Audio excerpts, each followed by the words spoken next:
तो फिर तो उसूल हदीस सारे का सारा जड़ से उखड़ के रह जाएगा।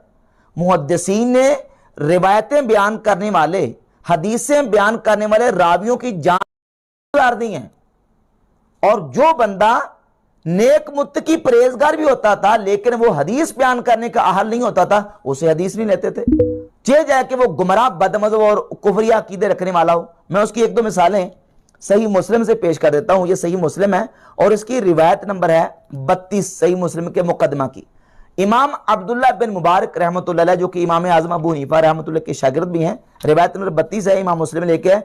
अब्दुल्ला बिन मुबारक रहमतुल्लाह अलैह फरमाते हैं कि तुम अमर बिन साबित की अहादीस को छोड़ दो। दऊ हदीस अमर इब्न साबित फइन्नहु कान यसुब्बु सलफ। अमर बिन साबित की हदीसों को इसलिए छोड़ दो क्योंकि वो सलफ सालेहीन को गालियां देता था। बात समझिए जरा, जो सलफ सालेहीन को गालियां देता है, अब्दुल्ला बिन मुबारक कहते हैं उसकी हदीस नहीं लेनी। तो जो अबू बकर उमर को गालियां देता है, जो उस्मान अली रदी अल्लाह ताला अन्हुमा को गालियां देता है, उसकी हदीसें में फिर हम नहीं लेंगे। तो अब्दुल्ला बिन मुबारक रहमतुल्लाह का कौल इमाम मुस्लिम रकम नंबर 32 लेके कि दाऊ हदीस अमर इब्न साबित फइन्नहु कान यसुब्बु सलफ। अमर बिन साबित सलफ को गालियां देता था इसलिए उसकी हदीस को नहीं लेना। और इसमें रिवायत नंबर 51 है, अबू अब्दुर्रहमान अस्सुलमी कहते हैं कि इय्याकुम व शकीकन, शकीक नामी इकराबी था, उससे बच के रहो। क्यों?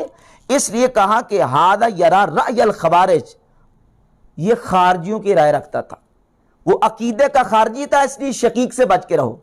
इधर अब्दुल्ला बिन मुबारक कहते हैं कि अमर बिन साबित की हदीसों को छोड़ दो, हालांकि वो हदीसें बयान कर रहा है। मिर्जा साहब कहते हैं हक जहां से मिलता है ले लो, ये ना देखो कि देने वाला कौन है। लेकिन अब्दुल्ला बिन मुबारक रहमतुल्लाह फरमाते हैं कि चूंकि देने वाला अमर बिन साबित वो सहाबा को, ताबईन को, सलफ सालेहीन को गालियां देता है, इसलिए वो हदीस भी बयान करे तो हम उसकी हदीस लेने के लिए तैयार नहीं है। अबू अब्दुर्रहमान अस्सुलमी सही मुस्लिम की रिवायत नंबर 51 है, वो कहते हैं कि शकीक की रिवायतों को छोड़ दो क्योंकि वो खारजी था। और इमाम इब्न सीरी रहमतुल्लाह ताला अलैह सही मुस्लिम के मुकदमा में रिवायत नंबर 27 वो फरमाते हैं युनज़रु इला अहले सुन्नती फयुखज़ु हदीसुहुम। ये देखते थे कि रिवायत बयान करने वाला सुन्नी है, अहले सुन्नत है तो हदीस लेते थे, और अगर अहले सुन्नत नहीं होता तो हदीस भी बयान करे तो नहीं लेते थे। तो बाकी चीजें तो बात की रह गई। तो लिहाजा जब अकीदा ठीक नहीं है तो उससे दीन हमने नहीं लेना, दीन उससे सीखना है जिसका अकीदा ठीक है।